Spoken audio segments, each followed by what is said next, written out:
Good morning student. आज हम Hindi grammar में चैप्टर 2 पढ़ेंगे वर्ण विचार, यानी कि वर्ण क्या होते हैं। वर्ण के बारे में हम पिछली कक्षा में भी पढ़ा था कि भाषा की सबसे छोटी इकाई होती है जिसके टुकड़े नहीं किए जा सकते, वो वर्ण कहलाते हैं। और इसकी दूसरी परिभाषा ध्वनि का वह रूप जिसके और टुकड़े न किए जा सके वर्ण अथवा अक्षर कहलाता है। तो ये वर्ण होते हैं, जैसे वर्ण है ए आ ई उ। तो ये सारे क्या है, वर्ण होते हैं। बच्चों, आप जान गए हैं कि शब्दों का निर्माण ध्वनियों से होता है। ये ध्वनियाँ ही वर्ण कहलाती हैं, यानी कि शब्द जो बनते हैं उन शब्दों का निर्माण ध्वनियों से होता है। वो ध्वनियाँ ही वर्ण कहलाती हैं। देखिए, पढ़िए और समझिए। चित्र के नीचे लिखे वाक्य में केवल 4 शब्दों का प्रयोग हुआ है। ये शब्द अनेक वर्णों अथवा ध्वनियों के मिलने से बने हैं। लड़के खेल रहे हैं, यानी कि ये ध्वनियाँ या फिर वर्ण मिलके ये शब्द बने हैं। जैसे यहाँ पे लड़के दे रखा है, यहाँ पे लड़के है सबसे पहले। तो लड़के जो शब्द बना है इसमें कितने वर्ण मिले हैं? ल हलंत ए, यानी ल के अंदर ए मिला हुआ है। फिर अड़ के अंदर ड के अंदर ए मिला हुआ है।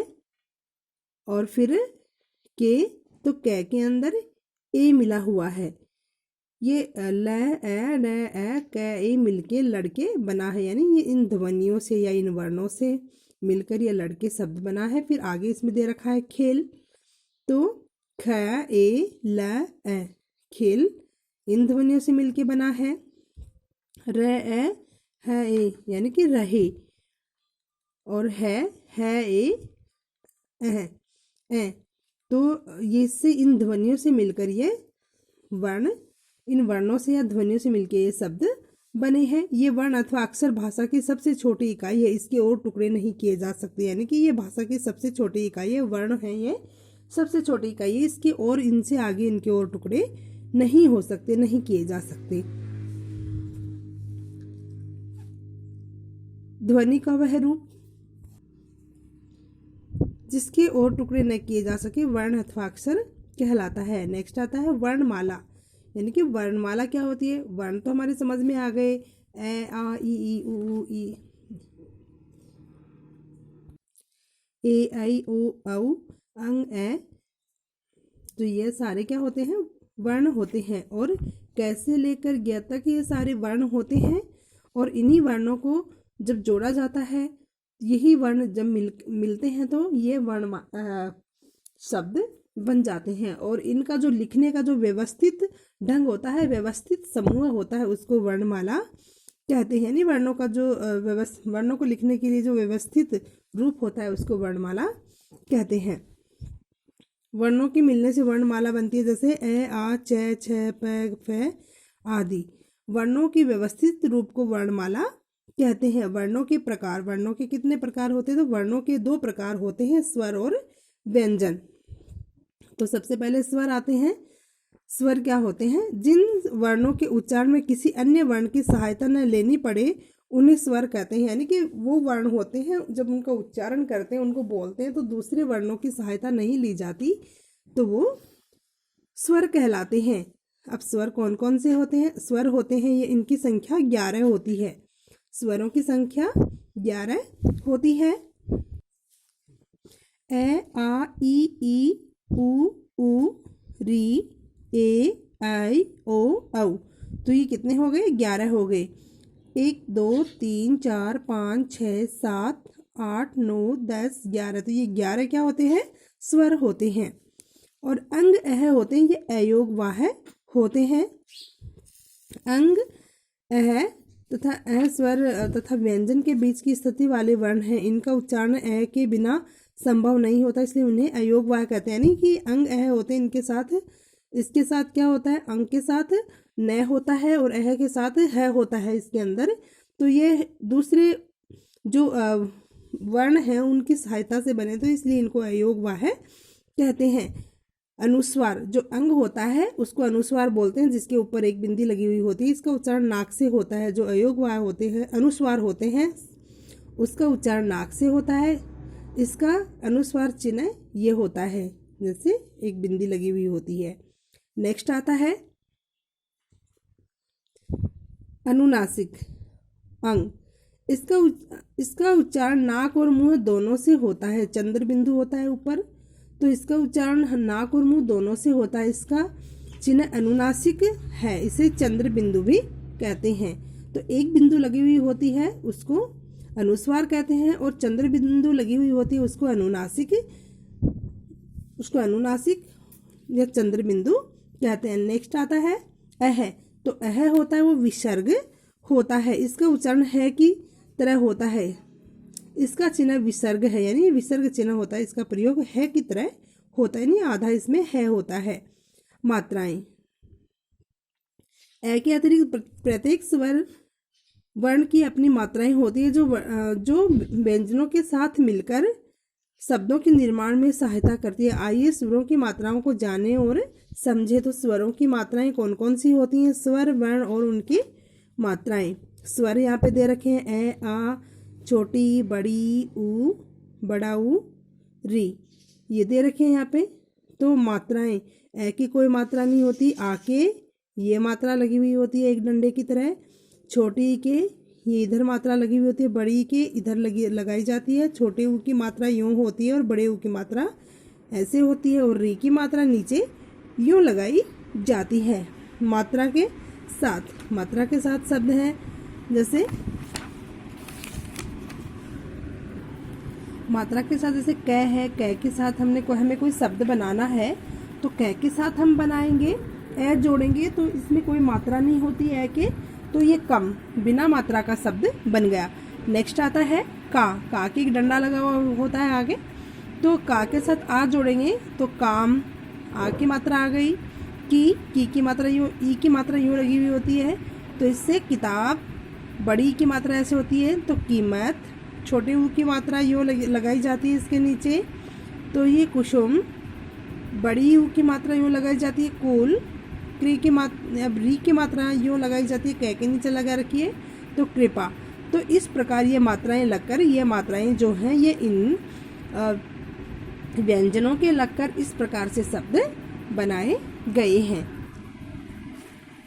अब पीछे हमने री तक मात्राएं देखी, अब आगे देखिए ए की मात्रा यूँ लगती है तो कै के ए की मात्रा इस तरह से लगाई जाती है, तो ये शब्द बन गया केवल। आई की मात्रा 2 मात्राएं लगती हैं, कै तो कैलाश, ओ की मात्रा यो लगती है एक डंडा फिर ऊपर, तो इस तरीके से लग गई व्यंजन के, तो कोमल, औ की मात्रा यो लगाई जाती है कौवा। इस प्रकार से ये मात्राएं लगाकर शब्द बनाए जाते हैं। ए की कोई मात्रा नहीं होती, परंतु ये सभी व्यंजनों से मिला रहता है। ए के बिना हम कोई व्यंजन वर्णों को हलन चिन्ह लगाकर कै, ख, च, प लिख तो सकते हैं, लेकिन उच्चारण नहीं कर सकते, यानी लिख सकते हैं लेकिन उच्चारण नहीं कर सकते। उच्चारण करेंगे तो उसके साथ ए तो आएगा ही। नेक्स्ट आता है सेकंड व्यंजन। जिन वर्णों को बोलने के लिए स्वरों की सहायता लेनी पड़ती है उन्हें व्यंजन कहते हैं। यानी स्वर होते हैं उनमें तो किसी की सहायता नहीं लेनी पड़ती है, और व्यंजन होते हैं उसमें स्वरों की सहायता लेनी पड़ती है। व्यंजनों की संख्या 33 होती है, यानी व्यंजनों की संख्या 33 होती है। 33 व्यंजन होते हैं, 2 अतिरिक्त व्यंजन तथा 4 संयुक्त व्यंजन भी होते हैं, और इसमें 2 अतिरिक्त व्यंजन होते हैं और 4 इसमें संयुक्त व्यंजन होते हैं। व्यंजन कौन से हैं? क, ख, ग, घ, ड़, च, छ, ज, झ, य, ट, ठ, ड, ढ, ण, ये 2 अतिरिक्त व्यंजन हैं। त, थ, द, ध, न, प, फ, ब, भ, म, य, र, ल, व, श, श, श, ह, अक्ष, त्र, ज्ञ, स्र। तो ये व्यंजन होते हैं। अतिरिक्त व्यंजन ड़ और ढ, ड और ढ के ही विकसित रूप है, लेकिन इनके उच्चारण में भिन्नता होती है। ड़, ढ को अतिरिक्त व्यंजन कहते हैं।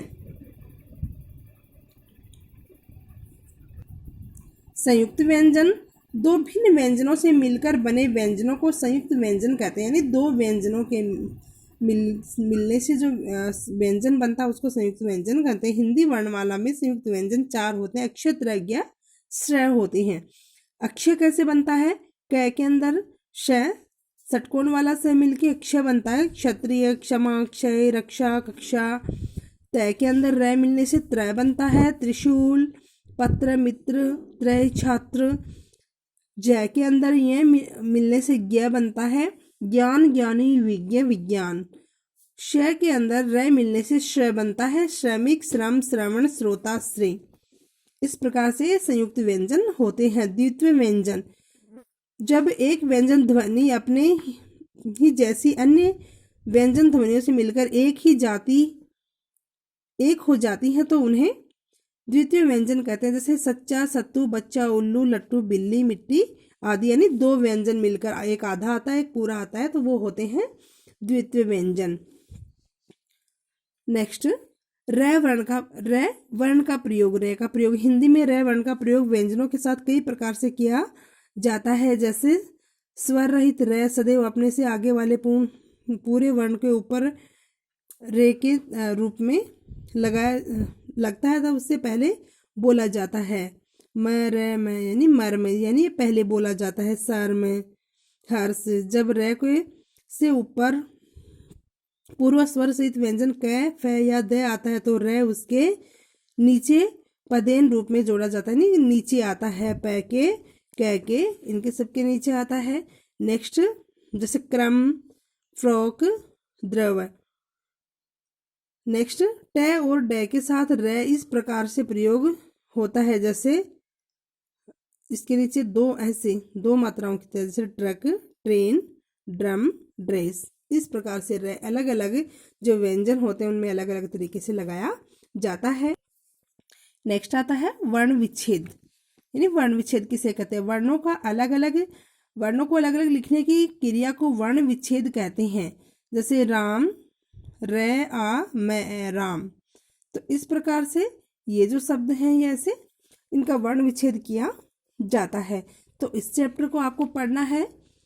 स्वर हैं, उनकी परिभाषा याद करनी है। स्वर के प्रकार हैं, व्यंजन जो है उनके कितने प्रकार हैं, इन सबको आपको पढ़ना है। वर्ण विच्छेद किसे कहते हैं, वर्णमाला किसे कहते हैं, और वर्ण किसे कहते हैं, वर्ण की परिभाषा, वर्ण के कितने प्रकार होते हैं, वो आपको इसमें पढ़ने हैं। धन्यवाद।